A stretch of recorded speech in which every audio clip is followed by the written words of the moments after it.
اللہ الحمد للہ رب العالمین والعاقبۃ للمتقین والصلاة والسلام علی رسول النبی الکریم اما بعد فاعوذ باللہ من الشیطان الرجیم بسم اللہ الرحمن الرحیم قل ان کنتم تحبون اللہ فاتبعونی یحببکم اللہ یغفر لکم ذنوبکم ومن یطع اللہ ورسولہ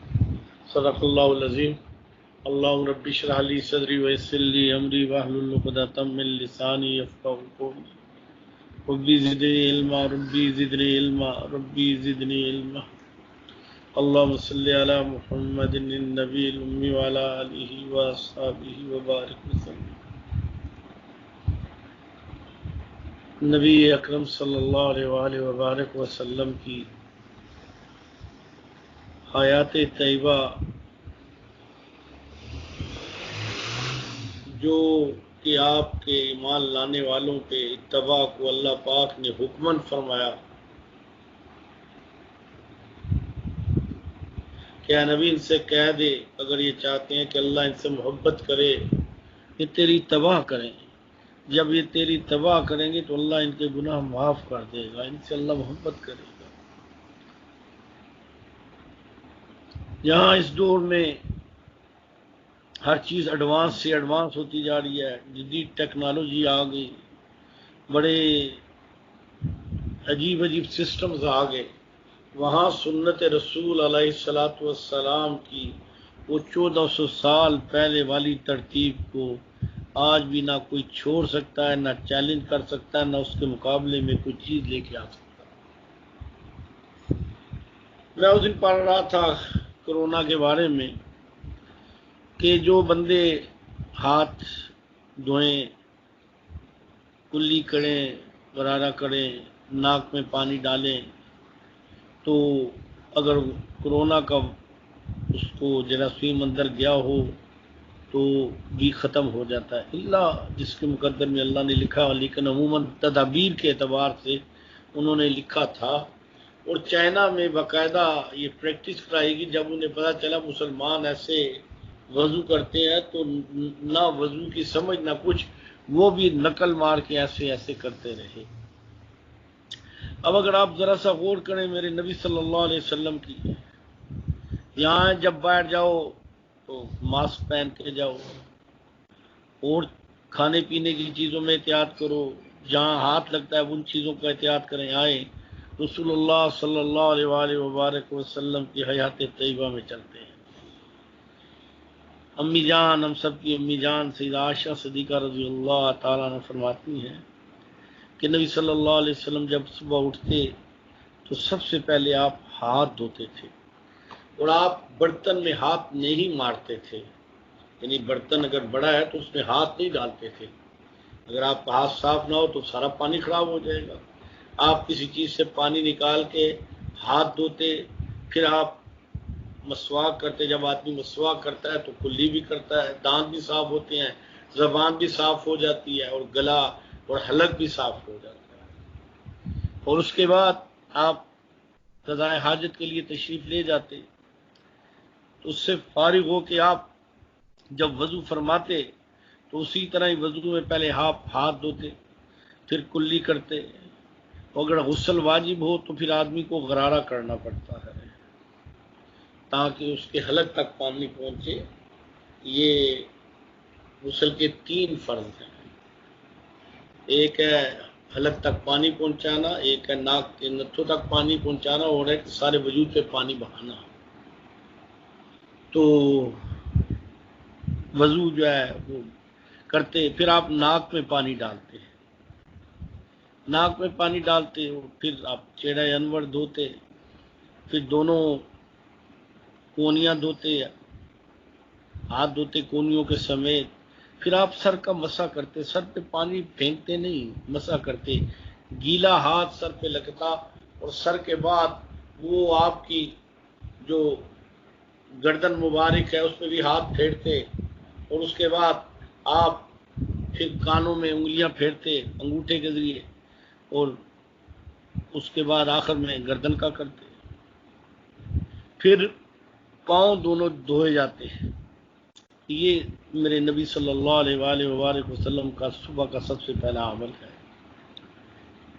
اس کے بعد امی جان سید عائشہ صدیقہ رضی اللہ تعالیٰ نبی صلی اللہ علیہ وسلم کی حیات طیبہ کی ترتیب میں فرماتی ہیں کہ نبی صلی اللہ علیہ وسلم جب کھانا کھانے لگتے تو پہلے ہاتھ دھوتے، مسواک فرماتے، اور جب ہاتھ دھوتے تو ہاتھ دھونے کے بعد آپ ہاتھ کو کسی رومال یا تولیے یا کسی چیز سے خشک نہیں کرتے، بلکہ اس طرح ہی ہاتھ گیلے ہوتے تھے۔ آج بڑے سینسٹیو بننے والے بھی یہ اس بات پہ پریشان ہے کہ 1400 سال پہلے اس ہستی کے قانون کیسے عجیب تھے۔ دیکھیں جب آپ ہاتھ صاف کریں گے رومال سے، تولیے سے، شاید جراثیم دوبارہ لگ جائیں، اور آپ کھانا کھائیں تو جراثیم آپ کے اندر چلے جائیں۔ اللہ کے نبی نے 1400 سال پہلے سکھا دیا کھانے سے پہلے ہاتھ دو اور ہاتھ خشک نہیں کرنے، خشک نہیں رکھنے، پھر کھانا کھائیں، اور کھانا کھانے سے پہلے بسم اللہ الرحمن الرحیم، بسم اللہ ولا برکت اللہ، اور بیٹھنے کے 3 طریقے ہیں، اور اس کے بعد دائیں ہاتھ سے کھائیں، اپنے سامنے سے کھائیں، دائیں ہاتھ سے کھائیں، اپنے سامنے سے کھائیں، اور تیز تیز نہ کھائیں، چبا کے کھائیں، ٹھہر کے کھائیں، اور اگر پانی پینا ہے تو پانی کو غر کر کے ایک دفعہ میں نہ پیئیں۔ سب سے پہلے پانی پینے کی سنت ہے کہ پانی دیکھا جائے، بعض وقت پانی میں کوئی مکھی، کوئی کیڑا، کوئی گند ہو، جب آپ دیکھتے ہی نہیں تو کھڑ کر کے آپ کے پیٹ میں چلا گیا، وہ 100 جراثیموں کے برابر ہوتا ہے۔ آپ پانی دیکھیں، پھر بسم اللہ پڑھیں، بسم اللہ الرحمن الرحیم، پانی پئیں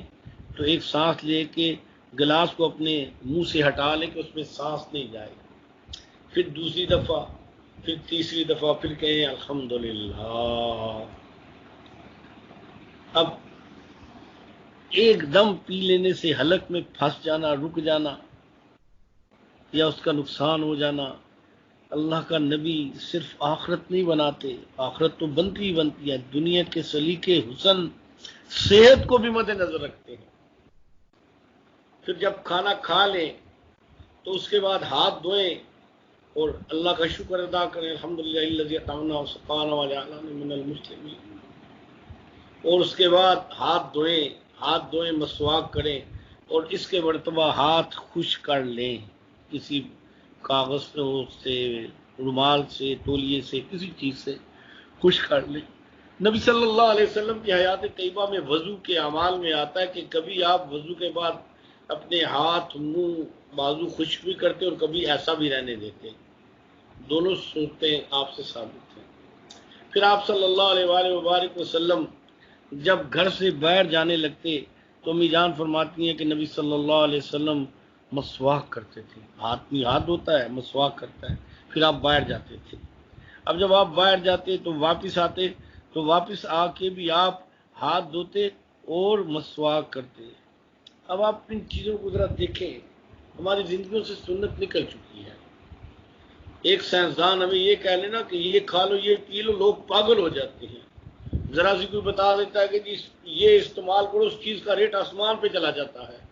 میرے نبی کی ساری چیزیں مفت میں ملتی ہیں، جس پہ اجر، ثواب،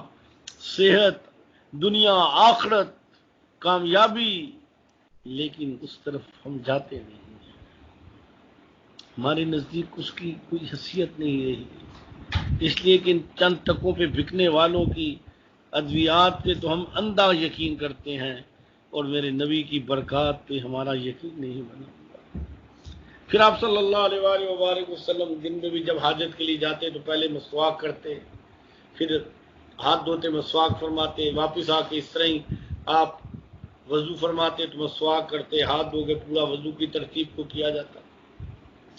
اسی طرح جب آپ صلی اللہ علیہ وآلہ وبارک وسلم رات کو سونے کا ارادہ فرماتے تو قضاء حاجت پہ جاتے، تاکہ آدمی پیشاب آیا ہو تو سو جائے، تو اس سے آدمی کے مثانے میں نقص پیدا ہوتا ہے،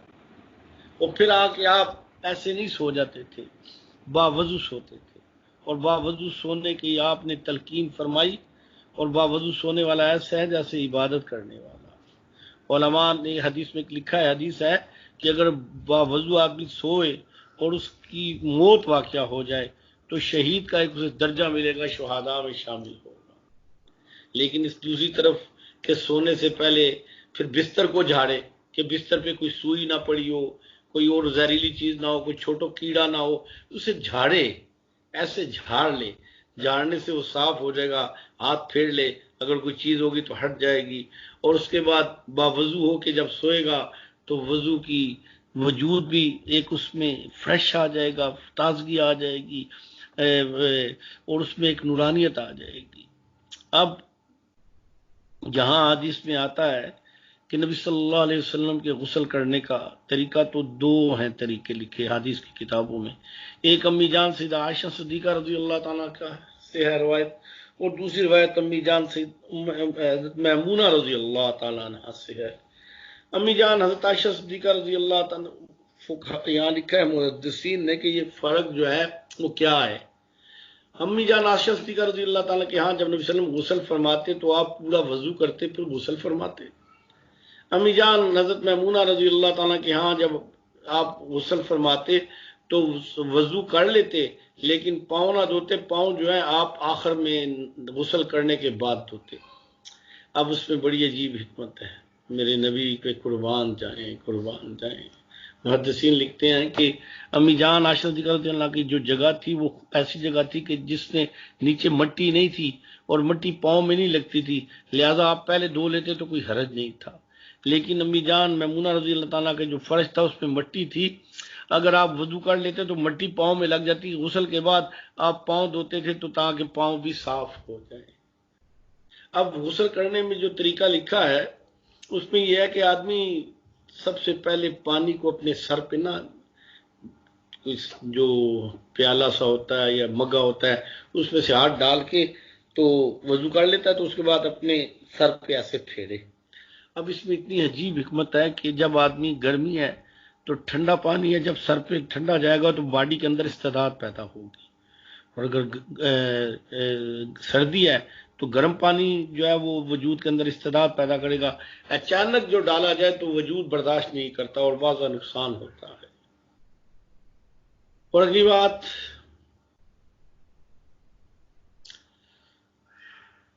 ایک دفعہ ایک کوئی ملک کا سینسس تھا تو اس نے ریسرچ کر رہا تھا کہ ایک مرد ایسا ہے جسم میں کہ اگر گردن پہ ہاتھ پھیرا جائے اور گردن کو ٹھنڈا کیا جائے، ہاتھ ڈالا گردن پہ ڈالا جائے تو یہ مرض نہیں ہوتا۔ تو جب اس کو پتا چلا کہ مسلمانوں کی عبادت کے طریقے میں آتا ہے تو وہ مسلمان ہو گیا۔ ایک اور جاپان کا بہت بڑا سائنسداں تھا تو اس نے ایک دفعہ ایک ریسرچ کر رہا تھا کہ ناک کے اندر ایک کیڑا ہوتا ہے اور وہ کیڑا جو ہے وہ مرض پیدا کرتا ہے، اس کے اندر جاتا ہے، تو اس نے اس کیڑے کو مارنے کا ایک یہ طریقہ ہوتا ہے کلچر کا بھی نا، کہ جو جراثیم ہوتا ہے اسے لیا جاتا ہے،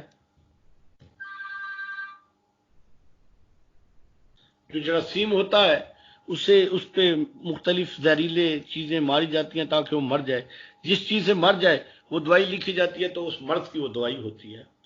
تو وہ کہتا ہے کہ اس کیڑے پہ میں بڑی چیزوں کو ریسرچ کیا، وہ کسی سے مرا نہیں، اور میں بڑا پریشان ہوا کہ یہ کیا بات ہے، کیوں نہیں مرتا۔ کہتا ہوا ایسا کہ مجھے اس دوران پیاس لگی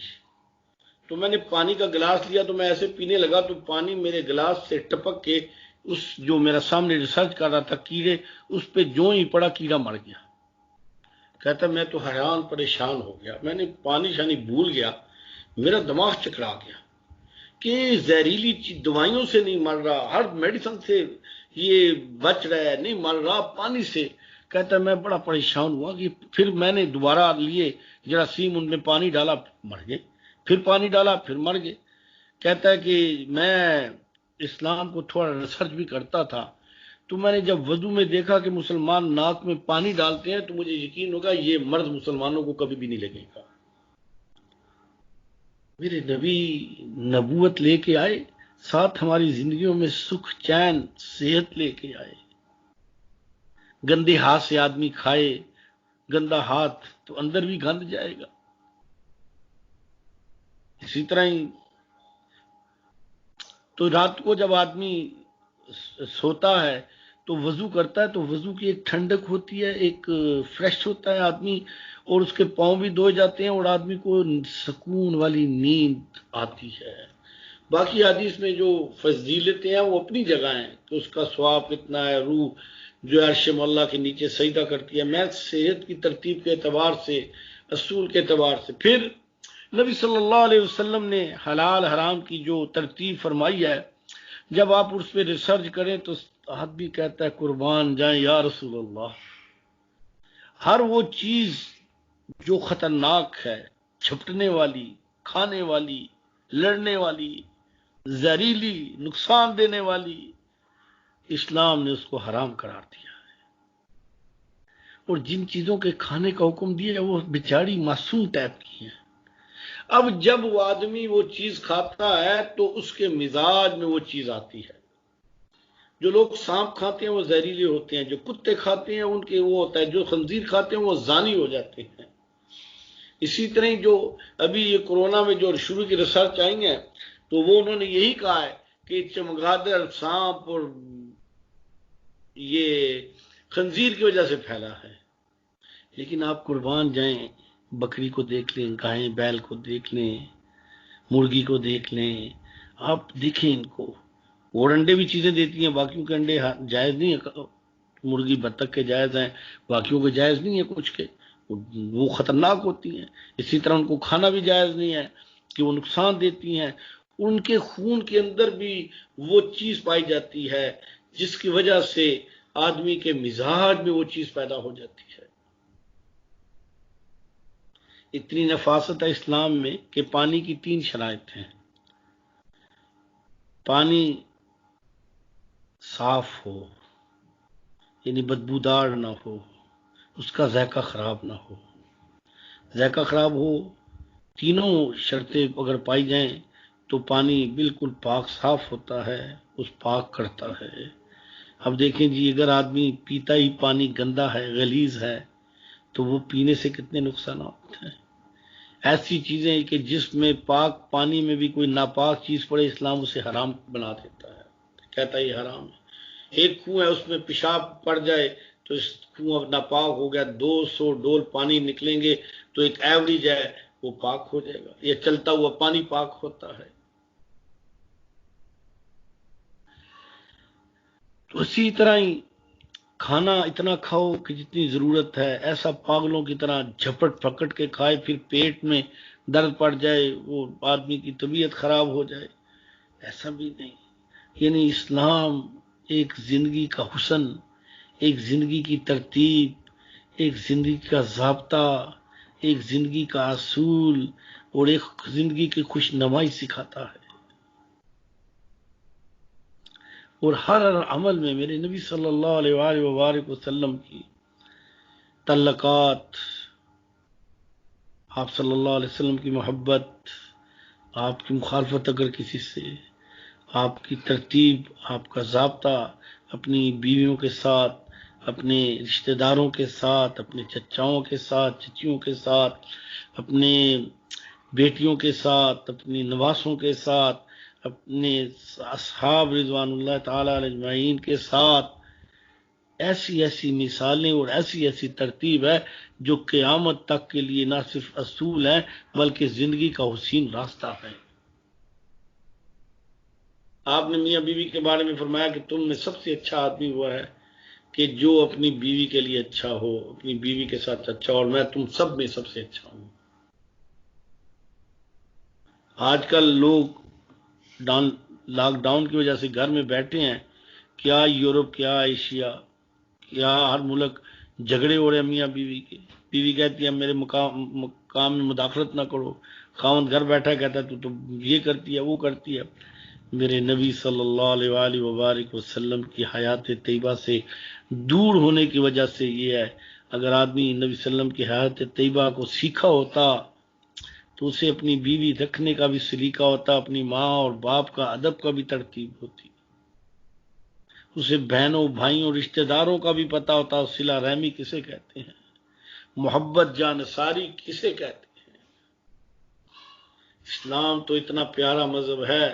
جو آدمی فوت ہو جاتا ہے اس کا اتنا احترام کیا جاتا ہے، اعزاز کیا جاتا ہے، اس کو ایسا نلایا دلایا اور پیارا لباس پہنایا جاتا ہے، اور اس زمین پہ نہیں، کندھوں پہ اٹھا کے اسے لے جایا جاتا ہے، اور اس کا جنازہ پڑھ کے اسے قبر میں ڈال کے اور اس کے اوپر مٹی ڈال کے اس کا نشان بنایا جاتا ہے۔ آپ دیکھیں کفار کیا کرتے ہیں،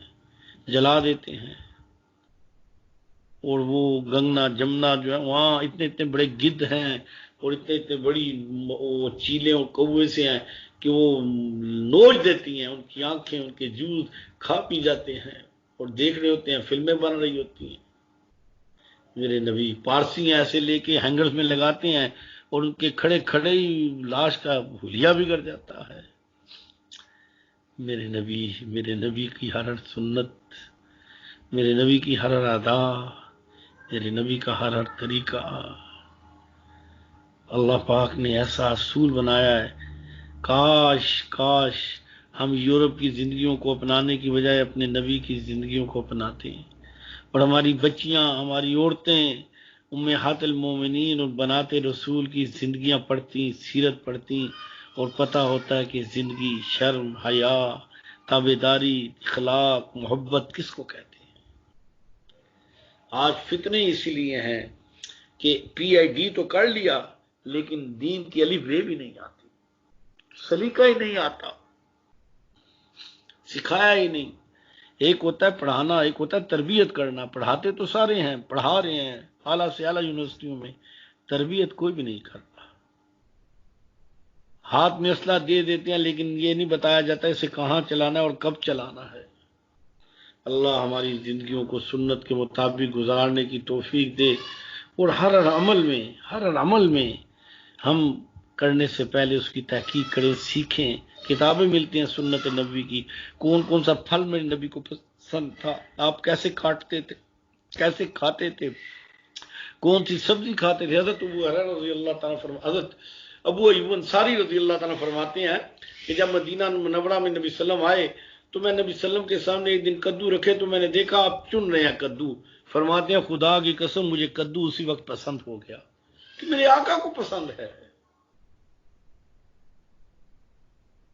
تیل لگانے کا طریقہ، کپڑے پہننے کا طریقہ، کپڑے اتارنے کا طریقہ، میاں بیوی کے تعلقات، زندگی کا طریقہ، سلیقہ، بچوں کی پیدائش، ان کی شادی کرنے کے انداز، یہ سیکھیں۔ یہ سب سے بڑا علم یہ ہے کہ جو آپ کے ساتھ قبر میں بھی جائے گا اور آپ اپنی اولاد کو سکھا کے جائیں گے، جو جب اس پہ عمل کریں گے آپ کے لیے صدقہ جاریہ بن جائیں گے۔ اللہ ہم سب کو سنت کے مطابق ہر طرح کی زندگی گزارنے کی توفیق نصیب فرمائے۔